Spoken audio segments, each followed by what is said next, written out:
দেখেন আল্লাহ তাআলা বলেছেন, فانكحوا ما طاب لكم من النساء مثنى وثلاث ورباع। তোমরা তোমাদের পছন্দের মেয়েদেরকে বিয়ে করো দুটো, সাধ্য থাকলে তিনটা, সাধ্য থাকলে চারটা। وإن خفتم ألا تعدلوا فواحدة। আর যদি একাধিক স্ত্রীর মধ্যে জাস্টিস, ন্যায় বিচার করতে পারবা না, ভয় থাকে, তাহলে একটা। আমার বুঝে আসে না বাংলাদেশে যে মৌলভী সাহেবরা ওয়াজ করে কই চার বিয়ে করা সুন্নাত, এটা কোন কিতাবে আছে? চার বিয়ে করা জায়েজ, সুন্নাত বলা যাবে না। আরেকজন মাওলানা এসে বলে গেছেন, জওয়ানো চার চার শাদি করো, দুনিয়া ও আখিরাত কে কামিয়াবি হাসিল করো। শুনছেন না? পাকিস্তান থেকে আসছিল, উনিও এই ওয়াজ করে গেছে, জওয়ানো চার চার শাদি করো, দুনিয়া और आखिरत की कामयाबी हासिल करो।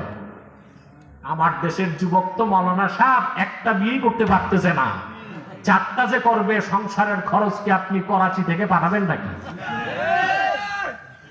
তো কেন মানুষের মধ্যে বিভ্রান্তি সৃষ্টি করেন? সোনার সংসারগুলো তো নষ্ট হয়ে যাবে। যুবকরা তখন মনে করবে চার বিয়ে করা সুন্নাত। চার বিয়ে করা সুন্নাত নয়, চার বিয়ে করা জায়েজ। চার বিয়ে করতে পারবেন আপনি, শর্ত আছে। প্রথম হচ্ছে ফিজিক্যাল ক্যাপাবিলিটি। আপনি তো মাসে ভাতে ভাঙ্গালি, একটাতেই তো কাইট, চারটা বোর্ড কাছে যাবেন কেন? আশরাফ আলী থানভী রহমতুল্লাহ, ওনার কোনো ছেলে মেয়ে ছিল না, বুঝতে পারছেন? তো উনি মুরিদদের প্রবল আপত্তিতে দ্বিতীয় বিয়ে করছিলেন আরেকটা মহিলাকে।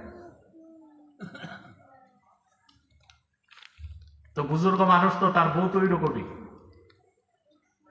প্রথম স্ত্রী, বড় স্ত্রী নারাজ হয়েছে, পরবর্তীতে বলছে ঠিক আছে আপনি বিয়ে করেই ফেলেছেন, সে আমার বোনের মতো থাকবে। থানভী সাহেব কি করতেন জানেন? একটা তরমুজ তাকে কেউ হাদিয়া করলে পাল্লায় ওজন দিয়া 2 টুকরা করে 2 বউকে দিতেন। পারবেন আপনি? আপনারা তো বড় স্ত্রী নেওয়া সংসারের পর যখন দ্বিতীয় বিয়ে করেন, বড়টার কাছে তো 1 মাসও যান না, এই যে আপনি তাকে ঠকাচ্ছেন। একাধিক বিয়ের জন্য আল্লাহ শর্ত দিচ্ছেন, জাস্টিস, আদল, ন্যায় বিচার করতে হবে।